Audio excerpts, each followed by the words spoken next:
खबर झारखंड से।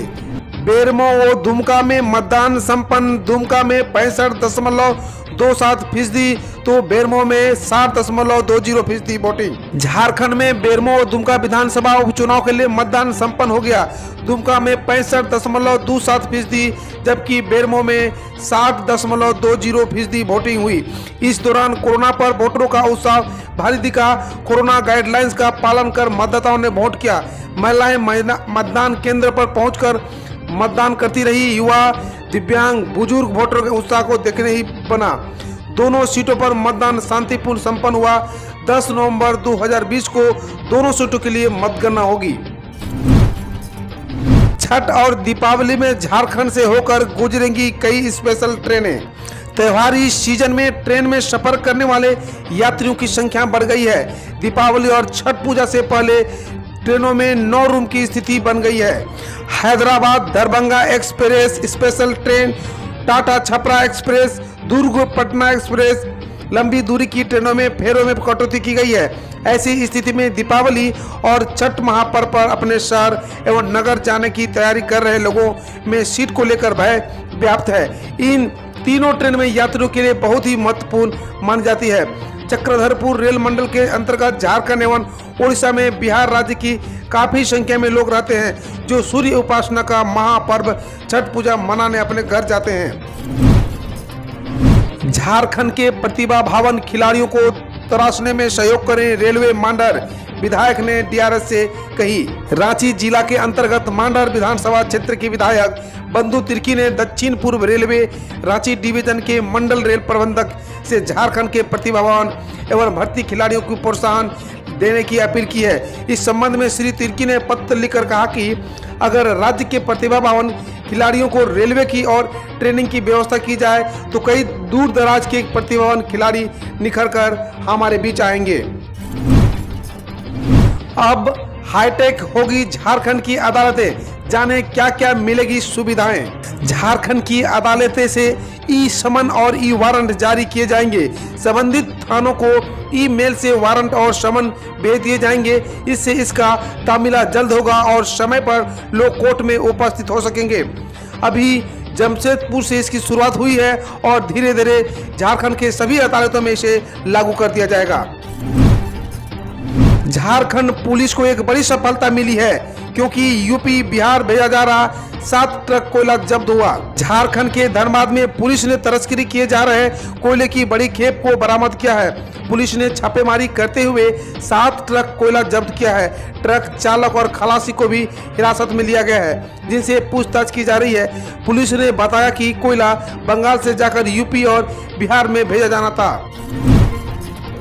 नियुक्ति में आरक्षण के मामले में हाईकोर्ट ने प्रतिवादी को नोटिस जारी करने का दिया आदेश। झारखंड हाईकोर्ट के chief justice doctor Ravi Ranjan व जस्टिस एसएन प्रसाद की अदालत में मंगलवार को सीमित डिप्टी कलेक्टर की नियुक्ति में आरक्षण के लाभ देने के एकल पीठ के आदेश को चुनौती देने वाली याचिका पर सुनवाई हुई। सुनवाई के दौरान अदालत ने इस मामले में प्रतिवादी को नोटिस जारी करने का आदेश दिया है। मामले में अगली सुनवाई 3 दिसंबर को होगी।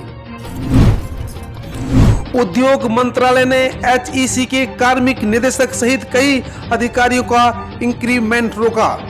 भारी उद्योग मंत्रालय ने एचईसी के निदेशक कार्मिक एसके सक्सेना सहित कई अधिकारियों का एक इंक्रीमेंट रोक दिया है। वर्ष 2018 में पूर्व सीएमडी अभिजीत घोष ने एक न्यूज चैनल को कार्यालय के बिना टेंडर निकाले हुए बिल्डिंग आवंटित किया था। इस मामले की जांच अब सीबीसी ने ही तो पूर्व सीएमडी को दोषी पाया गया है। बनहरदी कोल ब्लॉक ड्रिलिंग घोटाले की जांच करेगी एसीबी। सीएम हेमंत सोरेन ने दी जांच के आदेश। झारखंड के मुख्यमंत्री हेमंत सोरेन ने झारखंड ऊर्जा उत्पादन निगम ने बनहरदी कोल ब्लॉक ड्रिलिंग घोटाले की जांच एसीबी से कराने की अनुमति दी है। विभागीय जांच में गड़बड़ी की पुष्टि हुई थी जिसके बाद ऊर्जा उत्पादन विभाग ने पूर्व में केस दर्ज करने का आग्रह एसीबी से किया था, लेकिन एसीबी ने विभागीय मंत्री का गंतव्य मांगा। पूर्ववर्ती सरकार में इसकी अनुमति नहीं मिली। फाइल ठंडे बस्ते में चली गई है। अब नई सरकार में दोबारा मुख्यमंत्री के समक्ष यह मामला आया और उन्होंने जांच की अनुमति प्रदान कर दी है। अब खबर देश की विभिन्न योजनाओं से। सरकारी योजनाओं का लाभ लेने के लिए घर बैठे करे फोन, मिलेगी मदद। सरकारी योजनाओं का लाभ पाने के लिए लाभुकों को बाबुओं और अदालतों में चक्कर नहीं लगाने होंगे, बस एक फोन कॉल के लाभुकों तक मदद पहुंचेगी। जिला विधिक सेवा प्राधिकरण के पारा लीगल वॉलंटियर लाभुकों की मदद करेंगे। पीएलबी लाभुकों को फॉर्म भरने से लेकर लाभ मिलने तक चिंता करेंगे। खासकर सुदूर ग्रामीण इलाके में विशेष नजर रखी जा रही है। एमजीएम में ठप हो गई आयुष्मान भारत योजना। Mahatma Gandhi memorial medical college अस्पताल में आयुष्मान भारत योजना का लाभ मरीजों को नहीं मिल पा रहा है। इसका मुख्य कारण कंप्यूटर ऑपरेटर की नहीं होना भी बताया जा रहा है। शुरुआती दौर में जब आयुष्मान योजना लागू हुई थी तब एमजीएम में अलग से एक कार्यालय था जहां पर 24 घंटे 2 कंप्यूटर ऑपरेटर तैनात रहते थे। इनका काम गोल्डन कार्ड बनाने को लेकर योजना का लाभ दिलाना होता था। एक सप्ताह के अंदर ऋण की प्रक्रिया पूरी कराए अधिकारी। प्रधानमंत्री स्वनिधि योजना के तहत ऋण प्रक्रिया में तेजी लाए अधिकारी। इच्छुक लाभुकों को एक सप्ताह के अंदर योजना का लाभ मिल सके, इस दिशा में बेहतर तरीके से काम करे। नगर निगम कार्यालय के सभागार में मंगलवार को नगम प्रशासक सुरेंद्र कुमार लाल ने अधिकारियों कर्मियों के साथ विभिन्न योजनाओं को लेकर समीक्षा बैठक में निर्देश दिया। बैंकों ने नहीं बढ़ाया है सेवा शुल्क, बीओबी ने भी बदला फैसला। वित्त मंत्रालय ने स्पष्ट किया है कि सार्वजनिक क्षेत्र के किसी भी बैंक ने सेवा शुल्क में बढ़ोतरी नहीं की है।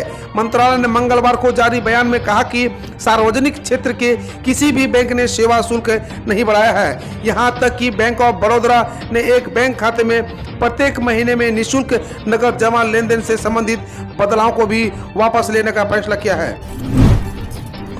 करवा चौथ से पहले सोने के भाव में आई मामूली तेजी, जाने कल का रेट। करवा चौथ, धनतेरस और दिवाली से पहले ही सोना चांदी की चमक बढ़ने लगी है। सराफा बाजार में कल सोना चांदी दोनों में मामूली तेजी देखने को मिली। कल यानी 3 नवंबर को 24 कैरेट गोल्ड 70 रुपये प्रति 10 ग्राम की मामूली तेजी के साथ 51,054 के स्तर पर खुला। वहीं चांदी के हाजिर भाव में भी 137 रुपये की मामूली उछाल देखने को मिली। चांदी कल 61,730 रुपये प्रति किलो पर पहुंच गई है। पेटीएम मॉल दिवाली स्पेशल महा शॉपिंग फेस्टिवल कल से हुआ शुरू, 2 हफ्ते तक चलेगी। Offline to online e commerce platform Paytm mall ने कल से 16 नवंबर तक 2 सप्ताह तक चलने वाली स्पेशल महा शॉपिंग फेस्टिवल की घोषणा कर दी है। कंपनी ने जारी बयान में कहा कि त्योहारों के इस मौसम में पेटीएम मॉल 5,000 से ज्यादा ब्रांड और अग्रणी बैंकों के साथ साझेदारी कर 10 लाख से ज्यादा उत्पादों में ऑफर दिए जा रहे हैं।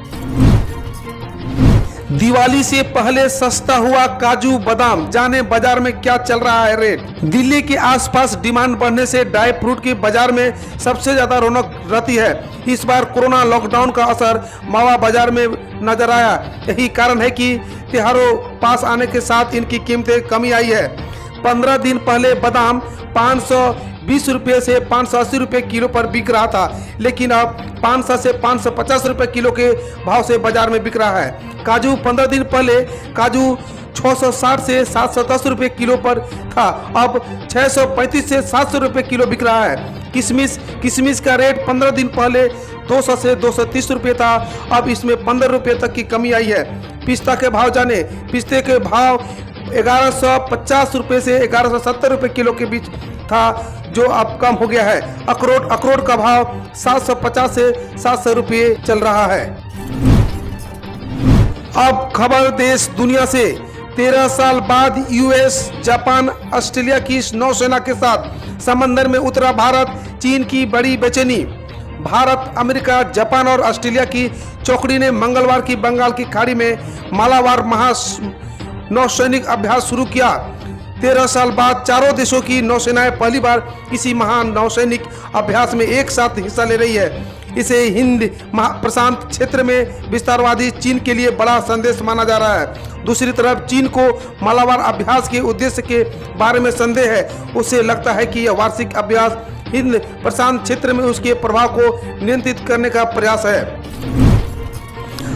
आतंकियों के लिए काला बना राफेल। फ्रांस ने राफेल से ही बरसाया बम, 50 से ज्यादा आतंकी हुए खाक। फ्रांस में हुए इस्लामिक आतंकी हमले के बाद फ्रांस ने बड़ा एक्शन लिया है। मीडिया रिपोर्ट के मुताबिक फ्रांस ने माली में बुर्किनो फासो और नाइजर की सीमा के नजदीक एयर स्ट्राइक कर दी। इस एयर स्ट्राइक में 50 से ज्यादा आतंकियों के मारे जाने की खबर है। बताया जा रहा है कि ये सभी आतंकी कुख्यात आतंकी संगठन अल-कायदा से जुड़े थे। भूखमरी और कुपोषण को रोकने के लिए मोदी सरकार का मास्टर प्लान आ रहा है। देश के भूखमरी और कुपोषण को लेकर मोदी सरकार ने एक बड़ा कदम उठाने की तैयारी कर ली है। प्रधानमंत्री नरेंद्र मोदी ने विश्व खाद्य दिवस के पहले 8 फसलों की 17 जैविक किस्मों को जारी किया है, जो कि शरीर में पोषण बढ़ाने में महत्वपूर्ण भूमिका निभाएंगे। इसके लोगों के शरीर में अधिक पोषक तत्वों की पूर्ति होगी। पीएम मोदी ने इस कदम को देश के खाद्य प्रणाली के लिए एक बड़ा बदलाव बताया है, जो कि देश में पौष्टिक आहार प्रदान करने में सहायक होगा। प्रधानमंत्री नरेंद्र मोदी ने कहा, बिहार में गुंडागर्दी हार रही है, कानून का राज वापस लाने वाले फिर जीत रहे हैं। प्रधानमंत्री नरेंद्र मोदी ने बिहार में एक बार फिर एनडीए सरकार बनने का भरोसा जताया है। बिहार के अररिया और सहरसा में चुनावी जनसभाओं को संबोधित करते हुए पीएम मोदी ने आरजेडी और कांग्रेस की ओर इशारा करते हुए कहा कि एनडीए के विरोध में जो लोग खड़े हैं वो इतना खुश खाने पाने के बाद फिर से बिहार को लालच भरी नजरों से देख रहे हैं, लेकिन बिहार की जनता जानती है कि कौन बिहार के विकास के लिए प्रतिबद्ध है और कौन कौन अपने परिवार के विकास के लिए। आज बिहार में परिवारवाद हार रहा है, जनतंत्र फिर जीत रहा है। आज बिहार में रंगबाजी और रंगदारी हार रही है, विकास फिर जीत रहा है। आज बिहार में अहंकार हार रहा है, परिश्रम फिर जीत रही है। आज बिहार में घोटाला हार रहा है, लोगों का हाल फिर जीत रहा है। आज बिहार में गुंडागर्दी हार रही है, कानून का राज वापस लाने के फिर जीत रहे हैं। नेपाल की 150 हेक्टेयर जमीन पर चीन ने लगाई सेंध। गलवान घाटी में धोखे से जमीन हथियाने की कोशिश में भारत से उल्टा मुंह खाने के बाद भी बाज नहीं आ रहा है चीन। अब उसकी नजर भारत के पड़ोसी देश नेपाल की जमीन पर है। भारत के साथ तनाव के बीच चीन ने नेपाल की 150 एकड़ जमीन पर कब्जा कर लिया है। चीनी सेना अब नेपाल सीमा पर सैन्य ठिकाने बना रही है। इससे पहले भी चीनी सैनिकों ने नेपाल की सीमा में अपना पिलर गाड़ दिया था। बिहार चुनावी रैली में नीतीश कुमार पर फेंके गए पत्थर, सीएम मन से बोले खूब फेंको खूब फेंको। बताया जा रहा है कि विधानसभा चुनाव के तीसरे चरण के तहत चुनाव प्रचार करने मुख्यमंत्री नीतीश कुमार मधुबनी में जनसभा के लिए पहुंचे थे। इस दौरान नीतीश की सभा में पत्थर फेंके जाने लगे। हालांकि नीतीश ने मन से कहा कि फेंको फेंको और फेंको, कोई ध्यान न दे इन पर। आपको बता दें कि इससे पहले भी नीतीश कुमार की जनसभा में उनके खिलाफ नारेबाजी हो चुकी है। उधर पुलिस पथराव करने वाले लोगों को शिनाख्त करने में जुटी हुई है। अभी तक इस बारे में कोई आधिकारिक बयान नहीं आया है। सीएम की तरफ से भी इस पर अभी तक कोई प्रतिक्रिया नहीं आई है। लाल कृष्ण आडवाणी और के पंजाब के सीएम अमरिंदर सिंह को जान से मारने की धमकी, खालिस्तानी आतंकियों ने चिपकाए पोस्टर। खालिस्तानी आतंकी संगठन जस्टिस फॉर सिख ने एक और विवादास्पद पोस्टर जारी किया है। उसमें विवादास्पद पोस्टर जारी करके पंजाब के मुख्यमंत्री कैप्टन अमरिंदर सिंह सहित पूर्व उप प्रधानमंत्री व बीजेपी वरिष्ठ नेता लाल कृष्ण आडवाणी के खिलाफ मौत का फतवा जारी किया है। हालांकि इस मामले पर सुरक्षा व्यवस्था के मद्देनजर भारत की खुफिया एजेंसी सतर्क है। भारत को बड़ी खुशखबरी, पीएम मोदी ने किया ऐलान, मिलेगा सबको फायदा। भारत में MIC Redwood company 100% income tax छूट पाने वाली पहली कंपनी बन गई है। भारत के प्रधानमंत्री नरेंद्र मोदी ने बड़ा फैसला लेते हुए अबू धाबी के sovereign wealth fund MIC Redwood एक आरएससी लिमिटेड का 100% टैक्स छूट देने का ऐलान किया है। वेल्थ फंड को निवेश करने के लिए इनकम टैक्स में 100% छूट दी गई है। अब खबर खेल जगत से, रिंकी पोंटिंग ने खोला दिल्ली आईपीएल में नंबर 2 टीम बनने का राज। दिल्ली कैपिटल्स के चीफ कोच रिंकी पोंटिंग ने टीम के आईपीएल में नंबर 2 की पोजीशन हासिल करने का आज मंगलवार को खोला। पोंटिंग ने कहा कि टीम को मिली लगातार चौथी हार के बाद भी खिलाड़ियों ने मनोबल बनाए रखा, जिससे टीम को आखिरी लीग मैच जीतने और आईपीएल तालिका में दूसरे स्थान पर पहुंचने में मदद मिली है। शेन वाटसन ने वीडियो जारी करके क्रिकेट के सभी प्रारूप से संन्यास लेने का ऐलान किया।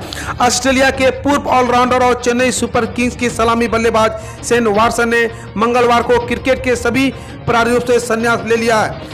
39 वर्षीय वाटसन ने मंगलवार को संन्यास के निर्णय की आधिकारिक घोषणा करते हुए एक वीडियो वायरल किया है।